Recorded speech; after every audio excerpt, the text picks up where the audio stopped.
एक बार आइनॉक्स विंड रखिएगा स्क्रीन पर। 10% से ज़्यादा की गिरावट आज के सेशन में आइनॉक्स विंड में देखने को मिली है। आज का वायदा का लूज़र बना हुआ है ये। साथ ही नतीजे आए थे इसके, उसके बाद ये रिएक्शन स्ट्रीट ने किया है पनिश। लेकिन नतीजों में ऐसा क्या था जो इस कदर रिएक्शन देखने को मिला, समझते आशीष से। आशीष बताइए, आइनॉक्स विंड आज का टॉप लूज़र क्या है कारण? देखिए, सबसे बड़ा कारण ये तो नतीजे कमज़ोर आए, और दूसरी दिक्कत की बात है कि जब मैनेजमेंट बड़े प्रोमिसेस दे देता है और फिर डिलीवर नहीं होते ना, तो मार्केट फिर छोड़ता नहीं है। लगातार गिरावट है, जहां से खुला था वहां से नीचे ही आया है। स्टॉक तकरीबन अब 10% की बड़ी गिरावट आपको दिखा रहा है। इसके पीछे कारण ये कि पहले आप नंबर्स को समझिए। रेवेन्यू में तकरीबन 2.5% की गिरावट यहाँ पर देखने को मिल रही है। FY26 के लिए जो इन्होंने गाइडेंस दी गई थी वो अचीव नहीं कर पाए, इनफैक्ट उससे काफ़ी कम यहाँ पर आंकड़ा देखने को मिला। ऑपरेशनल फ्रंट पर आप देखें तो एबिटा में 29% की गिरावट देखने को मिली। 600 बेसिस पॉइंट का कट आपको एबिटा मार्जिन्स में देखने को मिला।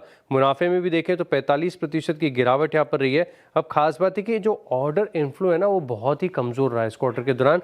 82% की गिरावट यहाँ पर देखने को मिली। सिर्फ 18 मेगावाट के जो ऑर्डर्स है ये इन्होंने क्वार्टर के दौरान ऐड किए। लेकिन हर बार की तरह मैनेजमेंट अभी भी काफ़ी ज़्यादा बुलिश साउंड कर रहा है। नंबर्स और मैनेजमेंट की कमेंट्री के बीच में तालमेल समझ में नहीं आ रहा है। मैनेजमेंट कह रहा है कि FY27 में 75% रेवेन्यू की ग्रोथ यहाँ पर देखने को मिल सकती है। 75 बिलियन के डॉलर के आसपास की आय का लक्ष्य यहाँ पर लगा रहे हैं। एबिटा मार्जिन की जो गाइडेंस है इससे अगेन 20% के आसपास रखा है। ऑर्डर बुक ये बता रहे हैं कि 3.1 गीगावाट की है, जिसमें तकरीबन आप देखें तो ग्रोथ बहुत बढ़िया देखने को मिल सकती है। साथ में आप देखें तो कुछ और एग्जिस्टिंग कैटलिस्ट और ट्रिगर भी यहाँ पर देखने को मिल सकते हैं।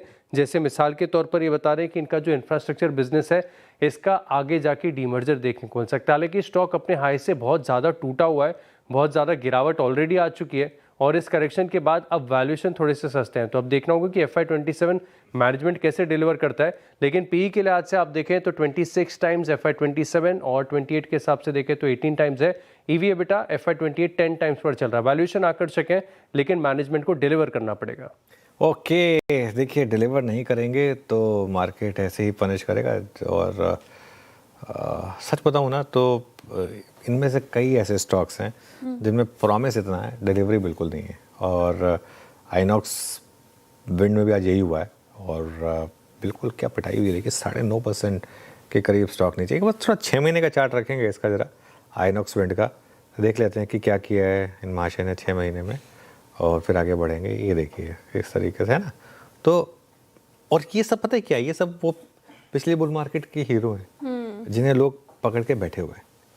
और यही स्टॉक्स हैं, ऐसे ही स्टॉक्स हैं जिन्होंने लोगों के पोर्टफोलियो क्रैक कराए हैं बुरी तरीके से, क्योंकि काफ़ी हाई लेवल से लोग पकड़ के बैठे हैं और अब निकल भी नहीं पा रहे हैं।